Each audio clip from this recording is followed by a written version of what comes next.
Rape करने के बाद चुराता था महिलाओं के अंडरगारमेंट्स, विधवा औरतों को भी नहीं बख्शा। बेंगलुरु दरिंदे की खौफनाक कहानी। तो हेलो दोस्तों, नमस्कार। वर्ल्ड क्राइम स्टोरी 53 में आप सभी का स्वागत है। तो दोस्तों, 90 के दशक में बेंगलुरु की सड़कों पर एक खौफनाक अपराधी खुलेआम घूम रहा था, जिसने शहर में आतंक का माहौल पैदा कर दिया था। इस अपराधी का नाम सुनते ही महिलाएं भय से थर-थर कांपने लगती थीं।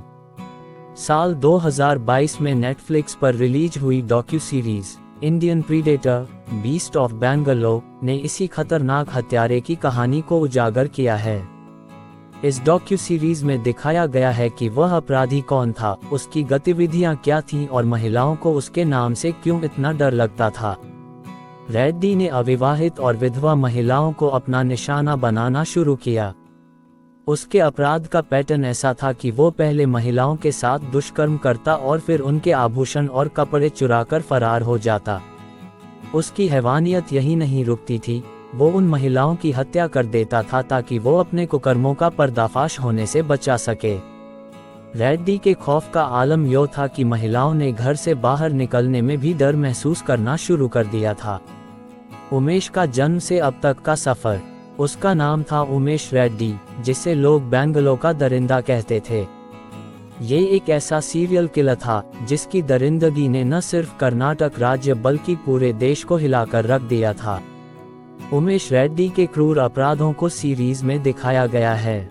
इस सीरीज में उस खौफनाक कहानी को सामने लाया गया है जिसमें रेड्डी ने महिलाओं पर किए गए हिंसात्मक कुकर्मों से समाज को हिलाकर रख दिया था।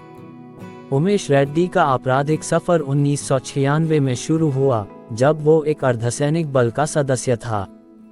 जम्मू कश्मीर में तैनात रेड्डी की विकृत मानसिकता तब सामने आई जब उसने एक वरिष्ठ अधिकारी की बेटी का यौन शोषण करने की कोशिश की।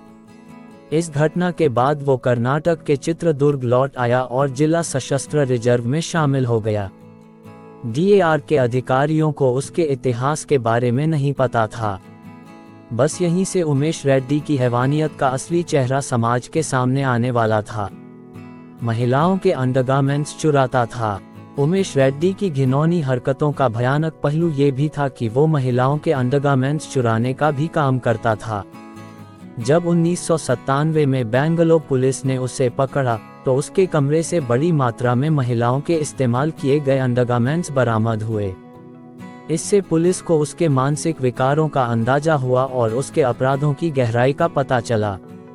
रेड्डी ने कुल 18 महिलाओं के साथ दुष्कर्म और उनकी हत्या की बात कबूली। हालांकि कई अपराधों में सबूतों की कमी के कारण उसे सिर्फ 9 मामलों में दोषी ठहराया जा सका।